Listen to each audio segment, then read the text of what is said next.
Hello বন্ধুরা, welcome back to my channel. আজ আমি বানাবো বাদাম চাট।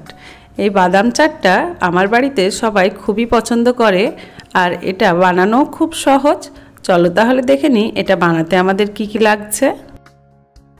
বাদাম চাটটা বানানোর জন্য একটা মিডিয়াম সাইজের পেঁয়াজ, একটা শসা, অর্ধেক লেবু, দুটো কাঁচা লঙ্কা, একটা মিডিয়াম সাইজের টমেটো, অল্প ধনেপাতা ও এক বাটি কাঁচা বাদাম নিয়েছি।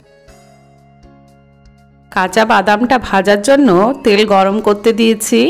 তেলটা গরম হয়ে গিয়েছে, গ্যাস মিডিয়াম ফ্লেমে রেখে কাঁচা বাদামটা ভেজে নিলাম। এই সময় গ্যাসের ফ্লেম হাই করে দেবে না। হাই ফ্লেমে বাদামটা ভাজলে বাদামের উপরটা পুড়ে যাবে আর ভেতরটা কাঁচা হয়ে থাকবে।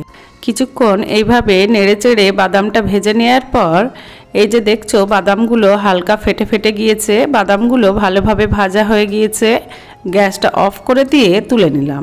বাদামগুলো তেল থেকে তুলে নিয়ে টিস্যু পেপারের উপরে এইভাবে ছড়িয়ে রাখলাম। এতে বাদামের গায়ের যে তেলটা আছে সেটা শুষে নেবে ও বাদামগুলো তাড়াতাড়ি ঠান্ডা হয়ে যাবে। এরপর চাটটাতে দেওয়ার জন্য যে শসা, পেঁয়াজ ও টমেটোগুলো নিয়েছিলাম সেগুলো কেটে নিলাম।